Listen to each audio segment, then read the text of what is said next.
Council for citizen rights వ్యవస్థాపకులు శ్రీ గౌరవనీయులైన మంచికట్ల అనిల్ కుమార్ ఆదేశాల మేరకు ఈరోజు నాగర్ కర్నూలు జిల్లా కలెక్టర్ గారికి సమాచార హక్కు చట్టం 2005 సెక్షన్ 5 సబ్సెక్షన్ 1-2 ప్రకారం 41B 17 అంశాలతో కూడిన వివరాలు మరియు కలెక్టర్ గారి ఆధ్వర్యంలో ఉన్న ప్రభుత్వ కార్యాలయాల అన్నిట్లో ఆర్టీఏ సమాచార హక్కు చట్టం ఆర్టీఏ బోర్డు ఏర్పాటు చేయగలరని పిఐఓ ఏపీఐఓ అపిలేట్ అథారిటీ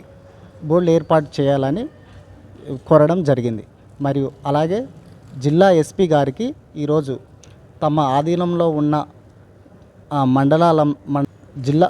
జిల్లా ఎస్పీ గారు నాగర్ కర్నూలు జిల్లా ఎస్పీ గారి ఆదేశంలో ఉన్న మండలాలన్నిటిలో పోలీస్ స్టేషన్లో ఆడియో వీడియోతో కూడిన సీసీటీవీ ఫుటేజ్ ఏర్పాటు చేయగలరని కోరడం జరిగింది.